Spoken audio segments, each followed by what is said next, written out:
اهلا بيكم. النهارده يوم مهم جدا. لو انا عملت عنوان كده، وده على فكره الفتره اللي جايه دي هنتكلم في الحكايه دي كتير قوي، اللي هي ايه؟ الحالات المرضيه التي لم تقدر حق التقدير عبر التاريخ الثقافي المصري. هيتنافس على المركز الاول بكل قوه، وربما يحصل عليه طبعا في وسط امراض كتيره جدا.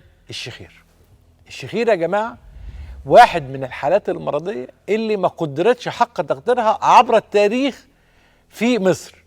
في الستينات والسبعينات الراجل بيشخر، ده بيشخر، وكان بيتقال في السينما كده، ده بيشخر. مفيش تقدير لهذه الحالة المرضية رغم ارتباطها الوثيق بحالات مرضية في منتهى الخطورة. ارتباطها الوثيق بالسكر، ارتباطها الوثيق بانقطاع النفس الانسدادي اللي هو سليب أبنية، يعني دي حالة خطيرة جدا. ارتباطها الوثيق بشرايين التاجية ومشاكل الشرايين التاجية وأمراض الشريان التاجي. ارتباطها الوثيق بالسكتة الدماغية. يا خبر أبيض، يا خبر أبيض. مرض له علاقة بالضغط، كمان باضطراب كهربة القلب. كل الست أمراض دول ارتبطوا بمرض واحد، والمرض ده لم يقدر. لم يقدر. وزي ما قلت لكم خلينا نحط عنوان كده ونعيش معاه الفترة اللي جاية، الشهر اللي جاي ده، اللي هي ايه الأمراض اللي الشعب المصري ما قدرهاش حق تقديرها. الشخير أكيد في المرتبة الأولى. ضيفي العزيز القيمة العلمية المتميزة والاسم اللامع في هذا المجال اللي بيسعدني بحواره دائما وباسلوبه العلمي الرائع جدا. ضيفي هو الأستاذ الدكتور هشام إبراهيم، استشاري الأنف والأذن والحنجرة وصاحب دكتوراه الأنف والأذن والحنجرة والعلاج بالليزر من كلية طب جامعة القاهرة، صاحب زمالة الجمعية العالمية للشخير وأمراض النوم والجمعية الأوروبية، والأستاذ زائر بمستشفى رويال كير العالمي بالخرطوم. أهلا بيك يا دكتور هشام. اهلا يا دكتور ايمن. عجبك التعبير ده؟ جميل الحقيقه. جميل، اللي هو underestimated disease، ده ممتاز. لم تقدر حق تقديرها. من اهم اسبابها اعوجاج الحاجز الانفي، صح؟ اكيد. اكيد، يعني اسباب الشخير كثيره جدا، كثيره جدا. يعني لو عددناها اعتقد ناس كتير جدا لن تتخيل ان هذا من اسباب الشخير، ولكن خلينا نقول ان مدخل الشخير والاساس بتاعه هو انسداد الانف. وبايفار كده اكتر حاجه بتسد الانف ليه هو الحاجز الانفي، لان تقريبا الاحصائيات بتقول ان 85% من الدنيا كلها، من شعب الدنيا كله عندهم عوجه في الحاجز الانفي. وطبعا مش ال 85% عندهم عوجه يبقى ال 85% بيشخروا، لا طبعا، لكن انا بقول دي العوجه العاديه اللي موجوده في كل الناس. مين من ال 85% دول اللي بنتدخل فيهم وممكن يعملوا شخير؟ هو ده بقى السؤال، وهي دي النسبة اللي الحقيقة ابتدت تزيد جدا. فالحاجز الأنفي الحقيقة مع كونه من العمليات في رأيي وتقدير المتواضع من العمليات البسيطة جدا، البسيطة جدا، ولكن في نفس الوقت من العمليات المشكلتها كبيرة جدا، اللي احنا بنسميها العملية المرة الواحدة. يعني يا تتعمل كويس والعيان يخف وتنتهي مشكلة حياته وينتقل من حياة إلى حياة، يا للأسف ينتقل من حياة لحياة أسوأ، ويقعد بقى نتكرر ونعمل عمليه اكتر من مره.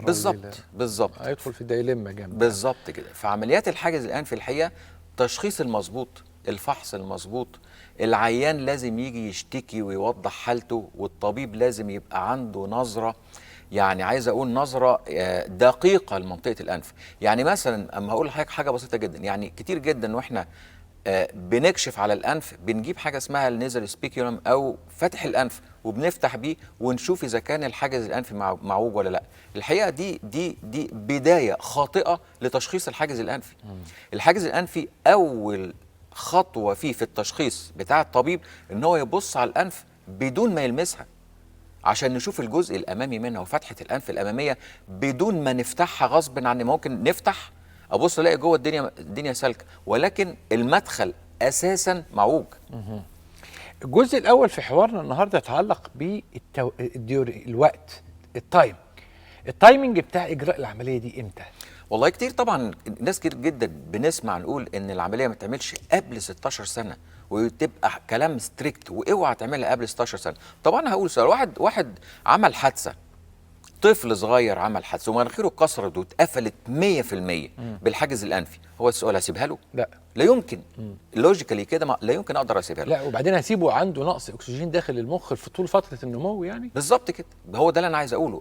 الطب على فكره هو بيجمع ما بين العلم واللوجيك، المنطق.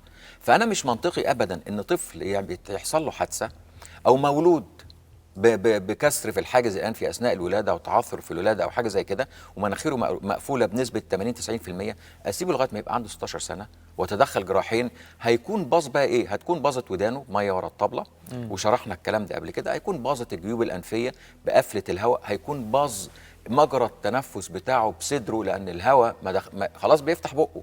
فقصه الحاجز الانفي وان هي عند 16 سنه ماشي، لو المشكله ينفع ان هي تنتظر، ولكن في حالات الامرجنسي والطوارئ لا، بنتدخل في اي سن، بنفتح جزء، واخد بال حضرتك ازاي، بحيث يقدر يدخلها والولد او الطفل او البنت يعيش حياه الى حد ما طبيعيه. وبعد كده عند 16 سنه فعلا بنبتدي نتدخل لاستكمال العمليه 100%. اخذا في الاعتبار ان احنا بنستنى ل 16 سنه ليه؟ عشان اكتمال نمو الانف والوجه والمنطقه دي كلها. ولكن اللي بنشوفه عملي لو في حاله طارئه تتعمل طبعا. انا شفت حالات كتير اتعملت في سن اصغر بالظبط كده، 12 و11 و10 واقل. بالظبط. خلينا نروح للسؤال بتاع البنات ولا الولاد، وايه الفرق يعني؟ هل البنت اكثر تاثرا بالحاجز الانفي؟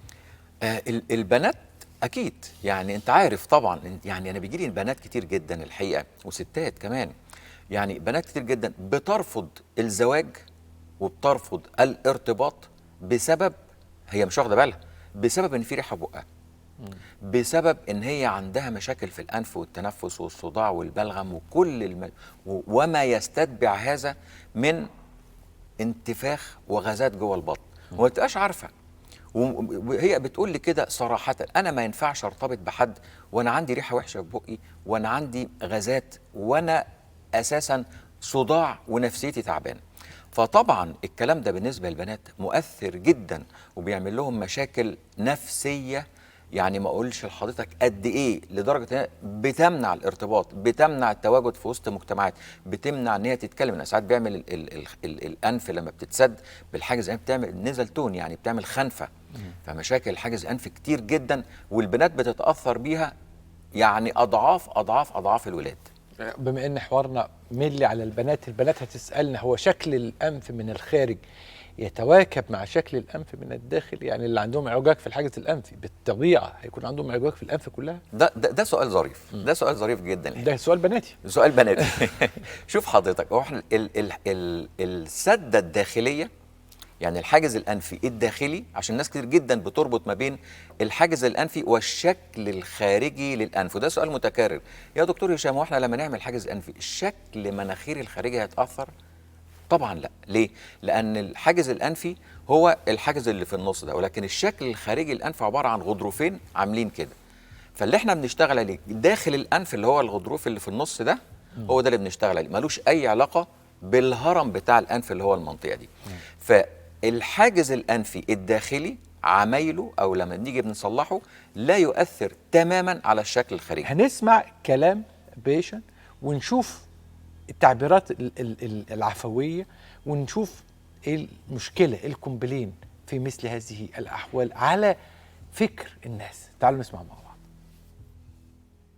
اسمي منى علي، عندي 26 سنة، أنا مدرسة أطفال.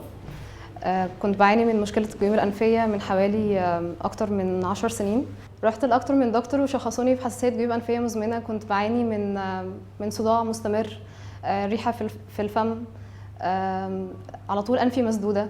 لو تعرضت للتراب خلاص يعني كان الصداع بيستمر جدا وممكن أقعد 3 ساعات بيه، اللي هو مفيش، حتى المسكن ما كانش بيجيب معايا نتيجة. أنا بشتغل مدرسة أطفال، ده كان مؤثر عليا في المجهود اللي ببذله مع الأطفال. كنت على طول بستخدم البخاخة، بس جه وقت ما بقتش بجيب معايا نتيجة، فبالتالي ما قدرتش إن أنا أكمل في مجال تخصصي. طبعا كان تشخيص يعني كل الدكاترة اللي رحت لهم هو حساسية الجيوب الأنفية. ده تعبير مهم، اللي هو تعبير ان الانسان ما يكملش الكارير بتاعه او ما يكملش حاجه نتيجه تاثره. هو ما هي البنت ما قدرتش توليريت الجهد. هي اتكلمت عن الجهد هنا، طبعا هي اتكلمت بسرعه عن ريحه الفم لكن الجهد نفسه بتاع العمل مع كمدرسه اطفال ما قدرتش تعمله. برافو عليك جدا الحقيقه، لان النقطه دي ما هياش عليها سبوت في الكلام جامد. لان الانف دخول هواء يعني دخول اكسجين، يعني كل خليه في الجسم سواء كان خلايا المخ، خلايا الجسم، التعب، التركيز، كل الكلام ده محدش واخد باله ان الانف دي ان ما كانش هناخد منها كميه الاكسجين اللي محتاجينها. شوف حضرتك، هتاخد 100% اكسجين هتنتج 100%، هتاخد 50% اكسجين هتبقى مجهودك وتركيزك وجسمك وحالتك الصحيه وحالتك الجنسيه كل شيء 50%. فهي طبعا لدرجه المجهود بتاعت المدرسه الاطفال مجهود فظيع، فهي مش قادره تكمل خلاص، بتعمل اي مجهود. وكل الولاد اللي بيجوا لي عندهم مشاكل حاجز الانفي، من اكتر الحاجات اللي هو بيشتكي منها مش قادر اركز، مش بعرف اذاكر، اقعد اذاكر نص ساعه بالكتير ولا ربع ساعه احس ان انا مصدع، دماغي تقيله، مش قادر اشوف، اقوم من على الكتاب على طول. ففعلا كميه الاكسجين والحاجز الانفي المعوج بيعمل مشاكل في كل حته في الجسم. الاجهزه الحديثه التكنولوجيا دخلت في هذه النوعيه من الجراحات ولا ما زالت هي جراحات في الاساس؟ هي طبعا كل الجراحات مهاريه، لكن في مهاره مسنوده بتكنولوجيا. اكيد حضرتك طبعا النهارده اذا ما كانش الواحد بيواكب التطور العالمي والاجهزه العالميه يوم بيوم اكيد هيبقى في فرق. وبعدين الاجهزه اللي بتطلع دي ما بتطلعش كده يعني تضييع وقت، ولا بتطلع يعني تجاري، لا يمكن. فاحنا مثلا النهارده قدامنا جهاز ده الالمان، جهاز الراديو فريكونسي اللي هو التردد الحراري، جهاز خطير جدا. لكن هو السؤال احنا بنستخدم ايه لايه؟ هو ده السؤال.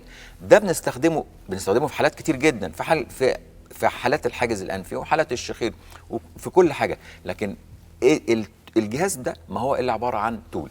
ارجع لسؤال حضرتك، الحاجز الانفي ايه الجديد في الاجهزه بتاعته؟ الجديد طبعا المناظير بنشتغل بيها، الاكتر من المناظير احنا بنشتغل بلوب. اللوب ده اللي هو بيكبر 4 مرات 5 مرات، فبيسهل لنا الشغل بتاعنا. النهارده الجديد او احدث حاجه جهاز الشيفر. جهاز الشيفر ده احنا كان زمان على طول بنشتغل الغضاريف بالكوبليشن بالراديو فريكونسي، هو ده الجهاز الشيفر اللي قدامنا. جهاز الحقيقه نقلنا نقله كبيره جدا في حته بس الغضاريف.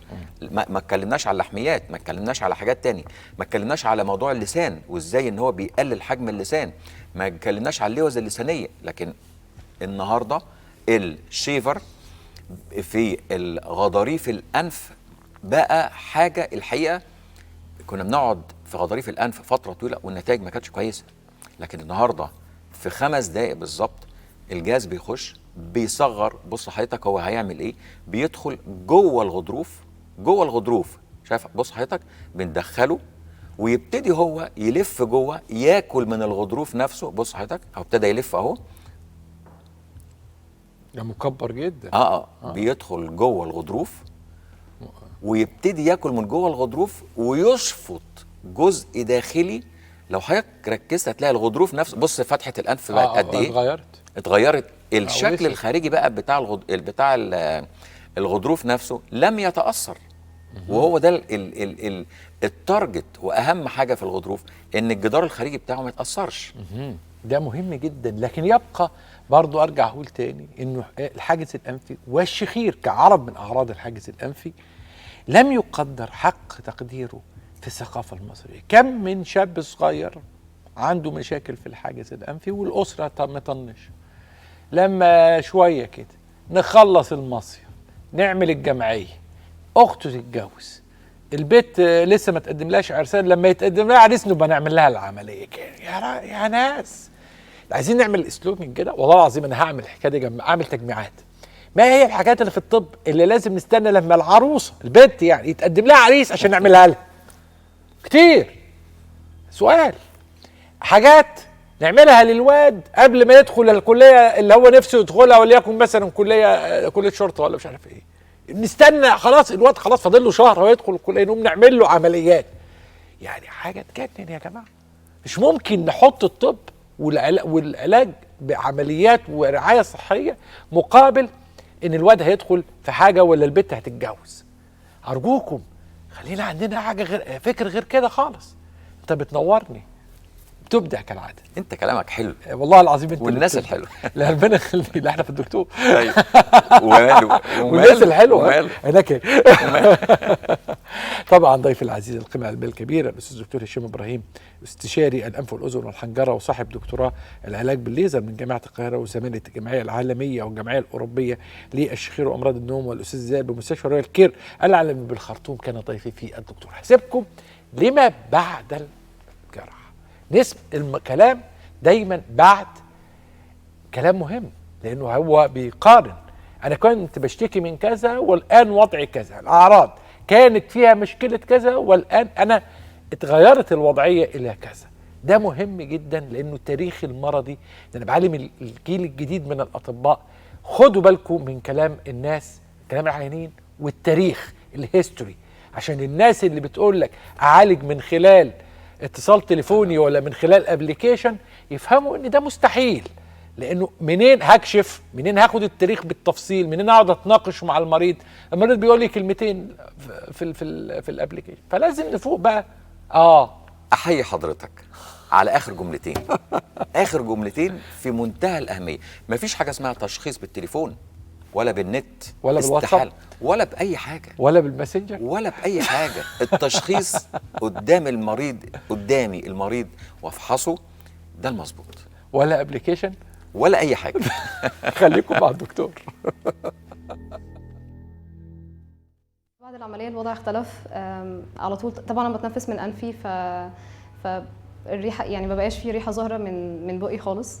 انا بنصح اي بنت بتعاني من نفس المشاكل بتاعتي، مشاكل في الانف او ريحه في الفم مضايقاها وعندها مشاكل في التواصل بسببها، ان هي تتعالج منها طبعا في اسرع وقت، لان الالام بتاعتها بتبقى سيئه. بعد العمليه طبعا الموضوع هيبقى مختلف تماما، في تنفس منتظم، مفيش ريحه.